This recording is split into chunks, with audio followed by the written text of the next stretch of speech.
સ્થાનિક સ્વરાજ્ય ચૂંટણી 2026 લોકશાહીના મહાપર્વની અમદાવાદ ખાતે શરૂઆત થઈ। અમદાવાદ ખાતે મહાનગરપાલિકાની ચૂંટણી માટે મતદાન શરૂ થયું। અમદાવાદના નવા વાડજ વોર્ડ નંબર 6 ખાતે મતદારો મતદાન કરવા પહોંચ્યા હતા। રાણીપ ખાતે આવેલ નિશાન સ્કૂલ અને જૂના વાડજ લક્ષ્મી પ્રાથમિક શાળા ખાતે પોતાના મતાધિકારનો ઉપયોગ કરવા મતદારો પહોંચ્યા હતા અને પોતાના મતાધિકારનો ઉપયોગ કરતા નજરે પડ્યા હતા। સિનિયર સિટીઝનોએ યુવાનોને મોટી સંખ્યામાં મતદાન કરવા અપીલ કરી હતી।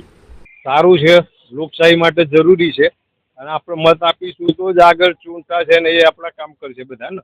આપણે દરેકે મતદાન કરવું જ જોઈએ, કારણ કે લોકશાહી એ સિવાય ચાલે જ નહીં। ગમે તેને તમે મત આપો, તમારા જે ઉમેદવારને તમારે કામ સારું કરતું હોય, તમને લાગતું હોય કે અહીંયા આગળ આપણા એરિયામાં કામ કરતા હોય તો ખબર જ પડી જાય કોનું કામ કેવું છે ને શું કરે છે, એ પ્રમાણે મત આપવાનો હોય। મત આપવો એ જરૂરી જ છે, ખરેખર તો ફરજિયાત હોવું જોઈએ। મતદાન ખરેખર ફરજિયાત હોવું જોઈએ, ના આપે તો એને દંડ થવું જોઈએ, તો જ 100% મતદાન થાય। એના જરૂરી છે એના માટે। નામ વિજયકુમાર શ્યામલાલ ગુપ્તા, રહેવાસી રાણી।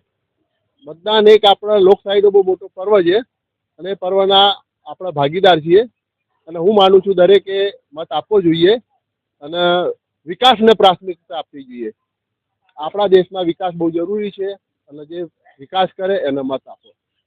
હું કહીશ યુવાઓએ સૌથી મોટી સંખ્યામાં ભાગ લેવો જોઈએ અને એ લોકોએ મત આપવો જ જોઈએ। ગરમી વિશે ના વિચારવું જોઈએ અને ગરમીને છોડીને દેશની પ્રગતિમાં આપણા ભાગીદાર થવું જોઈએ બધા।